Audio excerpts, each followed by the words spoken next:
So goal for this weekend is to pull Coronet in here, get the Roadrunner moved away, Mustang, get out of here.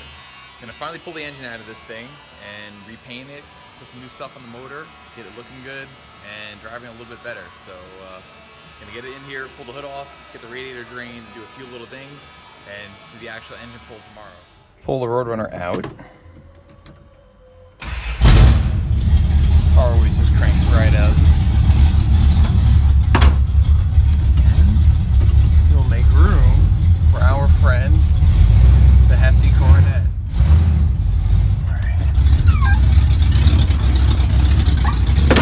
And now the goal, of course, is once I get this job here on Hefty done, she's running good, she looks good, got nothing left to do on it, maybe the interior. Then we'll finish the Roadrunner. Oh yeah.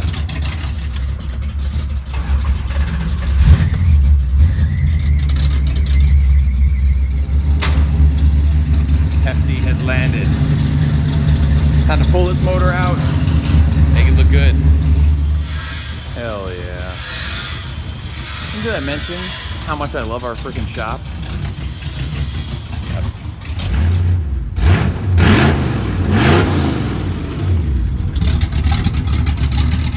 It's game time. Gonna get the hood off, pull the radiator, engine bay. Not bad, but it can be better. And it's gonna be better. So we're gonna pull the hood off. You remember where your hood was, so you can just go put it back basically right where it was. Make a nice little tracing along the bolts. And now you'll have a little diagram of roughly where that hood is off, thanks to Caleb's help. Now we can drain the radiator and start making moves on this thing. And the radiator draining begins.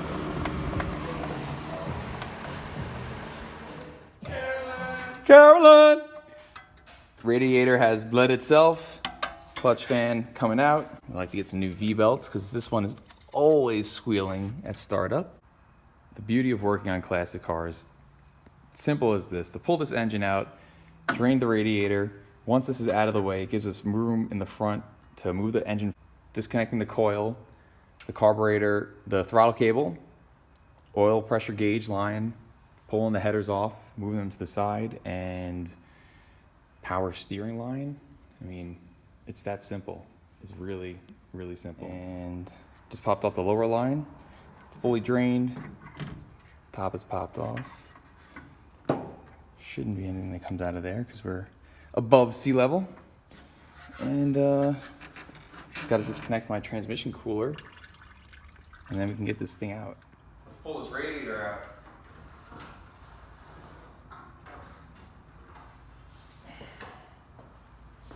Sweet. Cool overhead shot because why not? So cool. Here it is, laid out all the parts for the car. Got a fan shroud, stock radiator we're keeping, windage tray. It's also got a gasket all-in-one to stop the oil leak, new distributor, plug wires, plugs, 750 Holley, new valve covers, air cleaner, the line for the fuel line, a couple other little things here and there.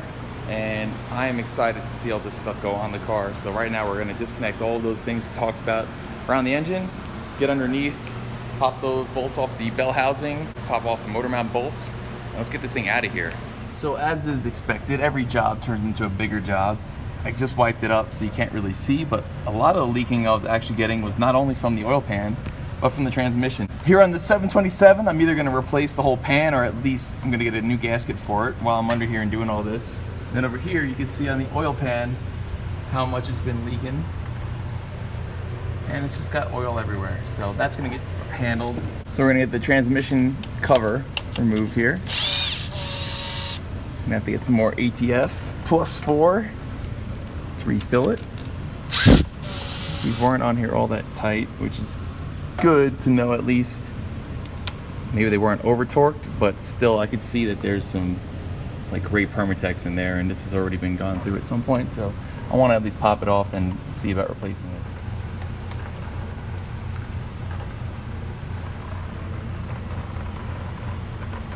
Remove the 727 cover. That's some crap. Our filter on the 727, and you can see some stuff that's already collected well beyond on the outside of it. Transmission's always shifted solid, really smooth, but it's probably not been gone through in a long time. And there's some crap sitting at the bottom of it that hadn't been filtered through. Ooh, yeah. So we're gonna go ahead and replace this filter, replace the gasket, and then once I get this cleaned up, paint it up too, but lay this on the tabletop or get a straight edge along here. Make sure that this is actually nice and smooth still. If it's wavy, it's gonna make it really hard to seal up with a new gasket, and in that case, I'll buy a new one. So we'll see what happens. Just a little progress update. So now I've got the power steering pump out of the way, disconnected those lines, got the 2 radiator hoses off, grounding cables in the back are off, fuel line is off. That's it. This thing is now untethered from the engine bay's concern. Get our little 600 Edelbrock off of here, and it's going to be replaced with a nice 750 Holly. And away she goes. Who in the... I did not double up those gaskets. Just disconnected the driver's side exhaust and disconnecting the passenger side here. And once these are disconnected, we'll get that starter disconnected, and we can get to the transmission bell housing bolts and finally the engine mount bolts. Another thing you totally gotta love about old cars is just the amount of space you have to work in. I was just able to reach down here and pull off the big top post wire from the starter, and now I'll be able to even reach and get that one from there. So you can either get stuff from the top side and the bottom side. Getting this top starter bolt out. And another thing that I did, forgot to mention, I don't like the sound of this starter. It sounds like junk. You can buy like a 98 Dodge Dakota, you know, anywhere in the 90s, Durango's Dakotas with a V8 starter from your local auto parts store for like $100 instead of buying one of the Summit Racing fancy mini starters, and they'll be pretty much a direct swap on one of these big blocks. All right, so under here, we've got our motor mounts right there. So we'll just get those 5/8 bolts off on each side. Really easily accessible, very cool, right here. And then I'm rotating the engine around. So this way I can get to the flex plate bolts. There's 3 of them connecting the flex plate to the torque converter. Once that's disconnected, the engine is essentially disconnected from the transmission. And then I can do the bell housing bolts around the top, and that's it. Getting off the passenger side motor mount bolt. Kind of hard to film and do it all with 2 hands. But you got the 5/8 going through there. And just rotating around, we'll get these last bell housing or last flywheel bolts off. Last flex wheel, we'll get the last flex wheel plate bolts off and yank it out. And now these flex plate bolts can come out off, and we're good to go.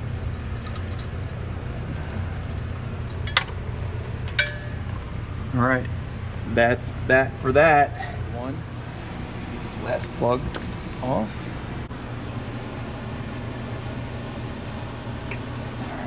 Alright, out comes the old distributor and these gigantic 20-foot long freaking spark plug wires. Dinky little 7mm ones that just weren't doing the job. So that's gonna go, and this nice new Mopar Performance one's gonna go in there. Alright, calling it quits for the night. I've got everything disconnected. The motor is now connected to the engine hoist. The one pain in the butt thing is, in order to bypass where the motor mounts are on the motor mounted area of the K-member, you have to get the engine really high up. The transmission hits the bell housing against the transmission tunnel. So I'm actually gonna have to go underneath the car tomorrow, pull the drive shaft, pull out the cross member so I can lower the tail of the transmission, giving a better angle so that the engine can go like this, allowing the front of the motor mounts to bypass the K-member area and then come up and out. So pretty much everything's coming out. But that's okay. I kind of wanted to get the drive shaft rebalanced anyway. I feel like it's getting a little bit of a shimmy on the highway, so it's all coming out. But that's another story for tomorrow. We'll see you then. So in order to get the transmission cross member out over there, we're gonna have to pull out the drive shaft. Already drained the transmission, so there shouldn't be a lot that comes out. You just have to pull off these little 5/16 bolts here on the back side. All right, so we got the drive shaft disconnected off the rear. Just slid it out here from the transmission, and there we go.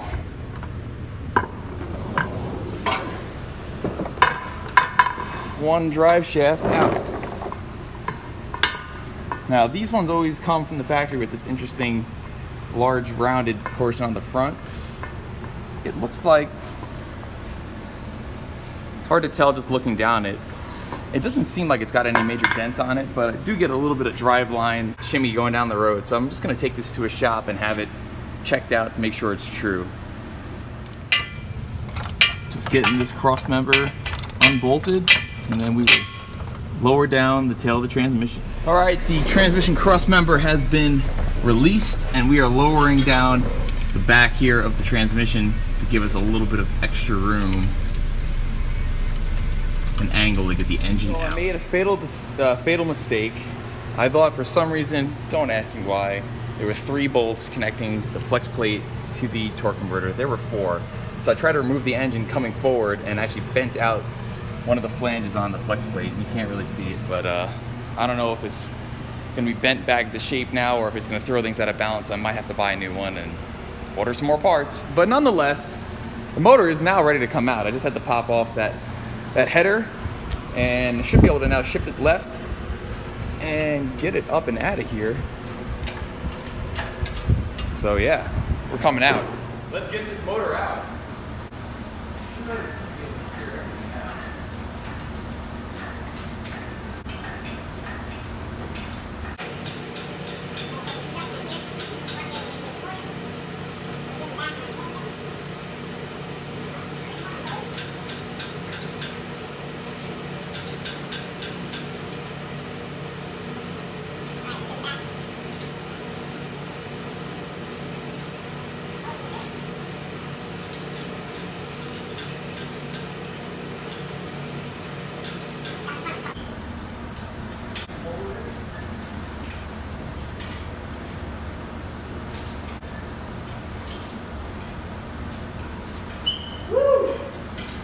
There it is.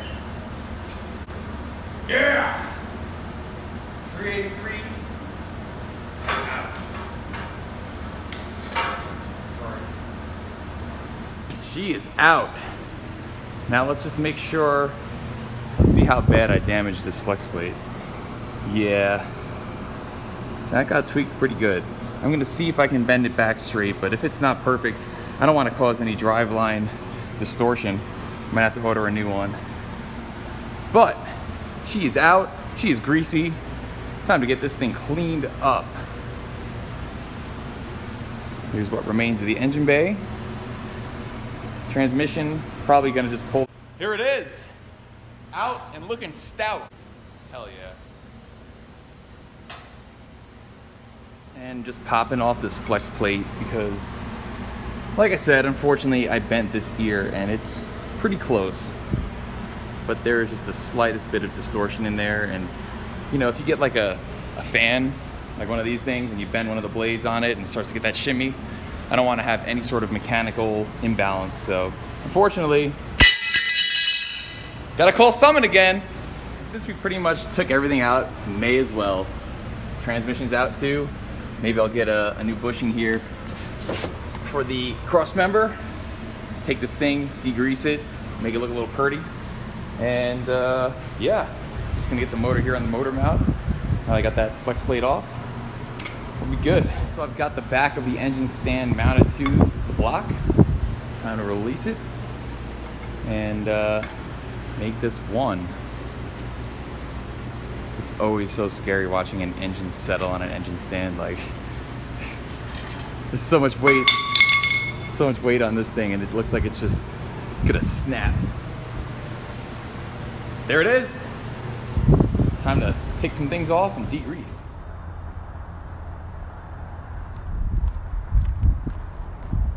Love these colors.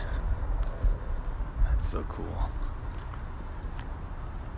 So the shop is sort of a vomit of parts and things all around from when I've taken everything out, and it's giving my roommates some anxiety and definitely me too. So I'm gonna grab that table in the back, pull all these parts, and get all my hardware and little bits and pieces here labeled so I don't forget what everything is. For right now, I do recall pretty much where everything goes. Get everything degreased and cleaned up, and then I can drop the oil on this motor, change the pan gasket, and start degreasing, prepping the motor, sand it down, and get some paint on it. All right, things are a little bit more organized now. I feel much better. Ready to drop the oil here. Got a little bit of a garbage bag laid down underneath to catch some of this half-inch of muck and grease when I degrease the K-member in this part of the engine bay. And then here on the table, I went and laid out all the hardware, so this way everything can be cleaned up, degreased, nicely brushed clean, and just staying organized. So yeah. So let's drop the oil here on the motor. Let's see what it looks like.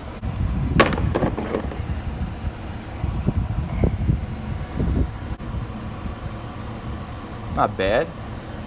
Still viscous. A little dark. It's been a little over a year since I changed it. There we go. Oil coming out. Among the other parts I ordered last night, I got a new urethane bushing here for the cross member, because you can see this one, it's pretty loose and sloppy. And we'll get something a little bit more stiff there. The trans. By the way, the swamp cooler up there, blowing straight down here. It's like 96 degrees outside right now, Salt Lake City. Not humid like the East Coast where I'm from, but not bad in here. Not bad at all.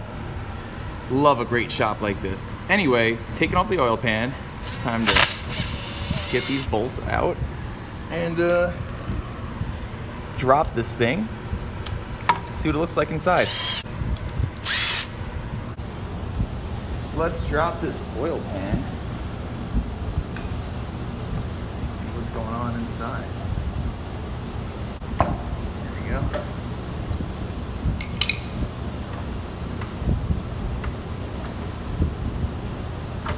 A little bit of oil left. Trim that out.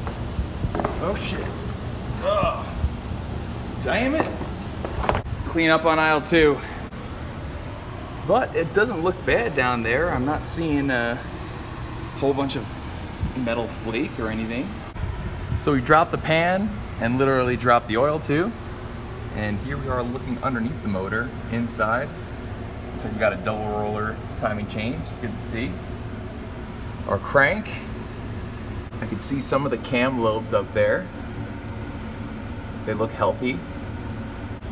Looking here at the cylinder wall, you can even still see like a decent crosshatch pattern in there. This motor had been rebuilt by the guy I bought this from a certain number of years ago, so it's good to see it's still in really good shape. Oil pickup doesn't have anything stuck to it. I am a happy man.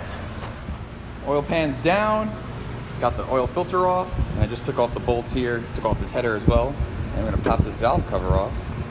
See what it looks like. This will have to go back on just to protect everything during paint.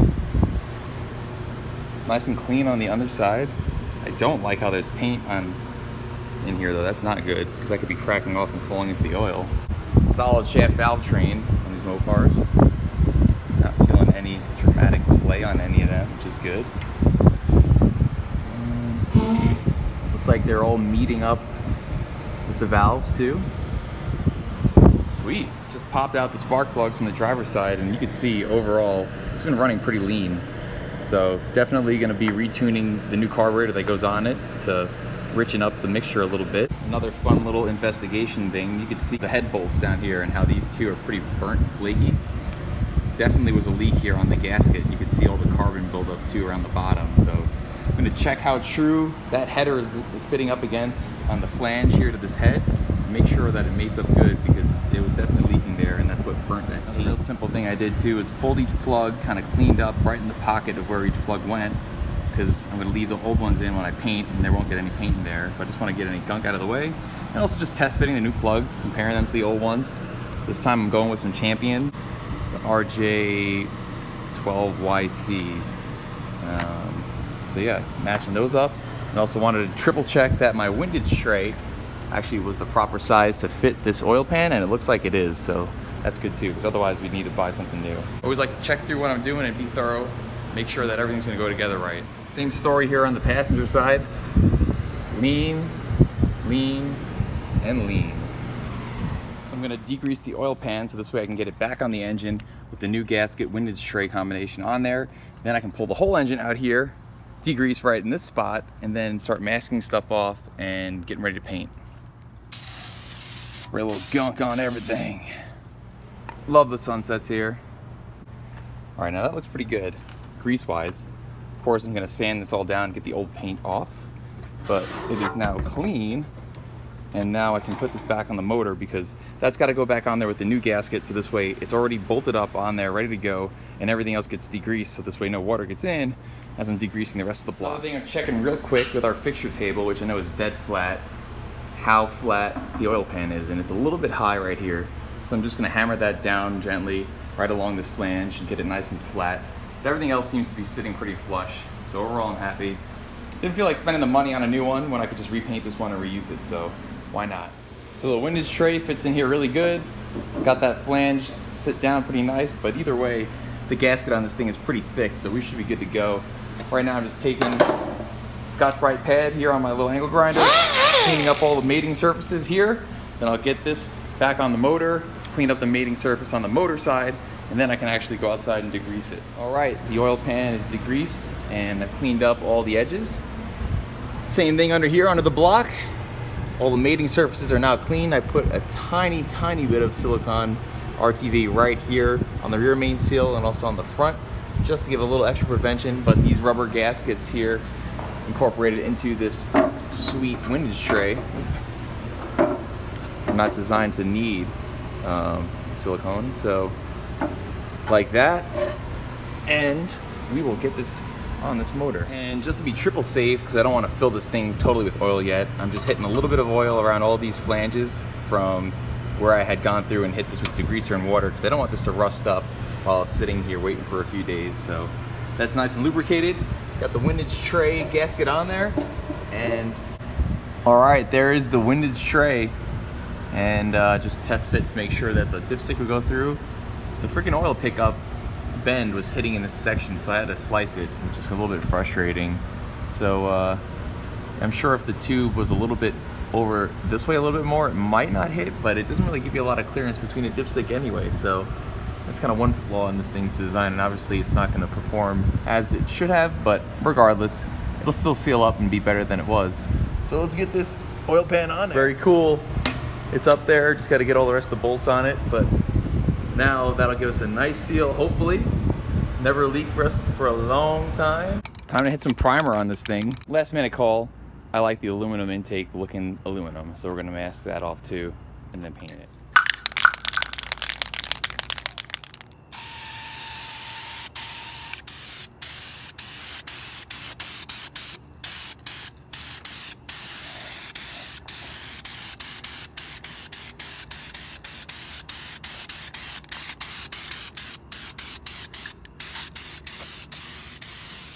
Sweet. 1:30 in the morning, technically Friday, the 31st of July, 2020. And the motor is primed. Looks good. Tomorrow I'll come through, hit this with the Scotch-Brite pad real quick, and spray it. That awesome Chrysler Corporation blue.